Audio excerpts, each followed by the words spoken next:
Salut tout le monde, comment allez-vous? J'espère que vous allez bien, pour ma part ça va très bien. Alors désolé pour la semaine dernière, j'ai pu poster qu'une vidéo, c'est vrai qu'en ce moment je suis pas mal pris avec d'autres choses en fait à côté. Ce qui n'empêche pas que je n'oublie absolument pas donc l'avancement de mes projets sur lesquels je suis actuellement, enfin sur lesquels nous sommes actuellement, car comme vous le savez nous sommes plusieurs sur le projet. Et je voulais donc vous faire cette vidéo, je vous avais dit que je vous raconterais en détail ce pourquoi telle ou telle solution ont été adoptées, bien que certaines choses vont encore à nouveau évoluer, excusez-moi. Donc voilà un rendu en format donc PDF, un rendu 3D. Donc la vitre n'est pas modélisée, mais vous l'aurez bien compris, cette partie-là, c'est la vitre, d'accord. Bon, suivant comme je le mets, en fait, on dirait que c'est pas droit, mais rassurez-vous, hein, c'est bien un rectangle. C'est au niveau de la perspective, hein, on a ce rendu-là. Alors, on va déjà constater une chose qui est beaucoup mieux que sur SketchUp ce que j'avais fait. L'anthrax des trous, ici modélisé, on verra plus comme ça, voilà. L'anthrax des trous qui est modélisé, vous voyez. On les retrouve ici, donc pour les ventilateurs. À savoir que ce sont 3 ventilateurs de 14. Alors ici, il y aura les ventilateurs, bien évidemment avec des filtres, pour éviter donc une poussière entrante au niveau tout simplement du bureau, sinon il faudrait constamment faire la poussière à l'intérieur. Au niveau des pieds, alors ceux-ci ne sont pas à la bonne longueur. J'hésitais en fait entre deux dimensions, et finalement, après coup, une fois que je me suis mis en position assise, on se rend compte que la dimension que j'avais fait ici, donc à savoir 500 mm, n'était pas du tout cohérente. Voilà, au niveau des pieds, donc j'avais mis une distance donc de 500, et en fait c'est pas cohérent avec parce qu'en fait on a 500 ici, là ça c'est un petit peu surélevé. On arrive sur une hauteur totale de 60 et c'est un peu trop just au niveau tout simplement de la position assise. On aurait quasiment les cuisses qui toucheraient, pareil au niveau des accoudoirs de la chaise qui viendraient buter. Et je ne pourrais pas réellement me mettre en position, être en position de confort. Du coup, je vais monter de 10 mm, j'ai n'importe quoi, de 100 mm, ce qui nous fera une avancée, une hauteur supplémentaire de 10 cm. Et là, je serai totalement à l'aise. On a les trous qui sont modélisés. Donc là, comme je vous le savais, pour faire passer tout ce qui est câble électrique, faire remonter, n'est pas modélisé en haut encore les trous qui viennent ici justement pour faire passer tout ce qui est passe-câble. Ici, si vous préférez, en fait, c'est un espace où je vais faire passer tous les câbles, pour ceux qui suivent le projet déjà depuis un petit moment. Et contrairement à ce que vous aviez vu la première fois, ici, regardez, c'est plein du coup. Il n'y aura pas de trou. Alors si on reprend en fait mon plan sous SketchUp, j'avais ma plaque ici, et il y avait un espace. Je pensais que c'était pour mettre ma main. En fait, tout simplement pour faire passer les câbles ou réagencer en fait tout ce qui était water cooling ou autre, ou alors accès à la carte mère. Mais finalement, avec le système de vitre, dont je reviendrai en reparler par la suite, il n'y a pas besoin en fait. Je peux directement tout fermer, et finalement ça me donne on va dire une robustesse supplémentaire au bureau. Voilà, donc une seule plaque. Là, en fait, on voit, en fait, quand j'appuie sur un élément, en fait, le nombre de plaques utilisées en tôle. Ça, c'est super intéressant, vous voyez. Là, pour faire, en fait, une plaque en tôle va me servir à faire cette partie-là, plus tout le bas, cette partie-là, et remonter. Ici, une plaque en tôle va me servir à faire ça. Ah tiens, il n'y a pas l'arrière. Ça a été fait par la suite. Et donc, du coup, ici, on a cet élément donc, qui vient faire là. La remontée en fait, parce que comme vous le savez, j'ai fait surélever un peu le bureau. Je vais essayer de vous montrer comme ça. Voilà. Qui vient surélever un petit peu. À l'endroit où il y aura les écrans. Et derrière, on retourne. Donc il y a le retour. Ici. Et, alors je sais pas si on va bien le voir. Je vais essayer de me débrouiller. Hop là, voilà. Voilà ce que ça donne. Et là, je sais pas si vous voyez en fait toute cette surface là, où je mets ma souris.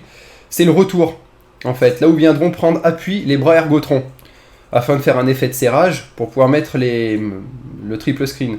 Donc, ça c'est pas possible, réellement. C'est-à-dire que sur logiciel, vous voyez, c'est ce que je vous dis, quand on est confronté à la réalité du terrain. Sur logiciel, on peut le faire, on peut le modéliser, c'est-à-dire qu'on fait ce qu'on veut, on fait les retours à l'endroit où on veut, mais réellement avec une machine industrielle en pliage, on pourra pas, en fait, ici. On pourra faire le début de ce pliage, on pourra faire Alors, je vais essayer de vous montrer. On pourra faire là, on pourra faire ici, on pourra faire le haut au niveau du pliage. Voilà. On pourra revenir là. Mais en fait, vu que ce sont des... En fait, c'est comme une presse en fait qui vient plier, on pourra pas faire le retour ici. Donc, il va falloir qu'on trouve une autre solution. Donc, soit faire une lamelle en tôle et la souder, soit pour le moment, je sais pas trop ce qu'on va adopter comme solution. On est en train d'y pencher dessus, donc on verra ça. Voilà, j'ai réussi à me procurer donc le plan pour que ce soit un peu plus cohérent pour vous. Voilà, non. Voilà, regardez quand on fait un zoom ici, toute cette partie-là, vous voyez, ça arrondit en fait. Donc, il a réussi à faire quelque chose de très propre pour que ça puisse tout simplement se mettre correctement. Donc ici, du coup, pour que ce soit plein. Alors, là, vous avez les cartes mères qui sont modélisées, donc ce ne sont pas les bonnes. Hein. Ça, c'est des formats micro ATX, c'est pas de l'ATX classique. Donc ça va être changé, c'était juste pour donner un aperçu, voir, avoir un petit positionnement, voir ce que ça donnait. Et rapidement, ça va prendre forme avec déjà le bureau en photoréalisme, et puis après avec les quelques modifications dont j'ai parlé. Alors maintenant, on va un peu plus s'attarder sur une partie qui est pour moi très intéressante, la vitre. Alors malheureusement, on va faire tac. Pourquoi la vitre c'est intéressant? Pour la bonne et simple raison qu'en fait, comme je vous ai dit, on a opté pour un système de glissière. Alors ce système de glissière, vous voyez, la glissière elle se trouve là, elle est modélisée, voilà. Et dessous, on retrouve en fait ce qui a été entre guillemets une obligation, mais où il faut être vigilant. Alors vigilant pourquoi? En fait, si vous préférez, c'est tout simplement un L qui est soudé. Alors, je vais essayer de faire au mieux pour que vous puissiez avoir un aperçu, mais c'est pas évident sous PDF. Voilà. Voilà, vous voyez, c'est un L qui a été soudé. Le problème du L, c'est qu'il n'est pas très grand. Donc en fait, la soudure va venir se faire sur la longueur, mais il va vraiment falloir faire attention à plusieurs paramètres. Le premier, c'est à faire attention, hop là, désolé, c'est à faire attention à ne pas aller trop bas pour justement ne pas atteindre les ventilateurs, de ne pas empiéter dessus tout simplement. Là, on a les anthrax des trous avec les ventilateurs de 140 mm, donc il va falloir faire attention à ne pas empiéter dessus. Donc ça déjà, c'est très important. Deuxièmement, il est en train de se pencher, pas tout de suite, mais ça va vite arriver, en fait, sur tout simplement le calcul de résistance. Pourquoi? La vitre fait 1,20 m². Ça nous donne environ à peu près, vu que c'est du 10 mm d'épaisseur, 1,20 m², ça nous donne du 35 kg. Le 35 kg va être réparti, donc, une fois fermé, sur... Alors, ça n'a pas été encore fait, donc je vous laisse imaginer. Il y aura également ici un L tout le long, comme il y a dessous, mais en fait, à l'extrémité. En fait, là où la tôle est pliée. Une fois que la vitre sera en position fermée, pour pouvoir reposer dessus, et également un L en façade, pour que la vitre repose dessus. Donc ça sera bon en position fermée, ça devrait tenir, mais il va quand même se renseigner pour que le poids de la vitre puisse bien tenir et sur le L en haut, en bas, et sur les côtés. Donc ça va être en fait tout simplement le logiciel qui va faire un calcul de résistance, mais là encore une fois, on aura ce que le logiciel nous dit, mais vous savez que parfois la réalité du terrain et l'expérience des gens, tout simplement des professionnels, pourra nous annoncer autre chose. Donc on veut voir si vraiment ce L-là suffira à pouvoir soutenir le poids de 35 kg de la vitre plus des glissières et que ce soit réellement stable, pour pas que ce soit seulement esthétique, mais il faut que derrière ça soit vraiment fonctionnel et utile. Voilà, sinon la solution de repli que j'ai trouvée, que j'ai proposée, ça serait alors, il y en a deux, ça serait décaler la carte mère le plus proche possible en fait d'ici, voilà, de là, la carte mère. Les ventilateurs, du coup, ici, hop là, les ventilateurs baissés, c'est-à-dire que je peux encore gagner, vous voyez, le ventilateur, on est là, je peux encore gagner peut-être 3-4 cm. En gagnant 3-4 cm, du coup, je gagne ici, voilà, ça me permet de gagner 3-4 cm d'appui, en fait, latéral contre le support du châssis. Ça laisse tout simplement la possibilité d'avoir un meilleur appui en fait contre le châssis. Donc on va voir, hein, le logiciel nous le dira, puis après demander à l'avis d'un expert. Voilà. Qu'est-ce qu'il y a d'autre? Donc là prochainement, vous allez voir apparaître donc les nouvelles cartes mères qui seront bon format. L'extrusion au niveau des trous, au niveau de la backplate donc de la carte mère, tout ce qui est donc ouverture, carte graphique, etc. bien évidemment. On va faire les trous ici à l'arrière, là où il y aura tout ce qui est câble, pour tout simplement pouvoir simuler, faire des essais donc avec les alimentations, mettre les câbles et voir tout ça. Bon, il y a largement assez, hein, je vous le dis clairement, là je peux faire passer une tonne de câbles, donc ça sera nickel. Qu'est-ce que l'on va faire d'autre également? On va essayer de voir sur le devant en fait de la vitre aussi. Alors là malheureusement je peux pas bien montrer. Ouais. Bon, en gros sur le devant, vous voyez, on va faire un retour aussi, un L quand la vitre sera en position fermée pour tout simplement que la vitre tienne bien, qu'elle tienne et ici, et derrière, et sur l'autre côté, et devant. Mais également que quand elle sera en position donc sortie, qu'elle prenne appui toujours sur une partie de la glissière, une partie de cette glissière-là, et sur le devant. Parce que sinon, la vitre, j'ai demandé à mon collègue, elle aurait tendance, un petit peu, vu qu'elle va faire 2 mètres, à plier, en fait, un peu à s'affaisser sur le milieu, comme il me dit, de quelques millimètres. Pas énorme, mais de quelques millimètres. Donc du coup, si elle pliait de quelques millimètres, ça risquerait de frotter contre l'arête du devant, en fait, du bureau, et de rayer. Alors ce qu'on va faire, c'est qu'on va faire un L dessus, et on mettra comme un morceau de velours, enfin quelque chose de doux, vous voyez, au contact du tissu qui sera doux, pour tout simplement faire coulisser, enfin glisser la vitre, et que celle-ci soit tout simplement sur un contact doux, et ne frotte pas contre du métal. Voilà, tout simplement.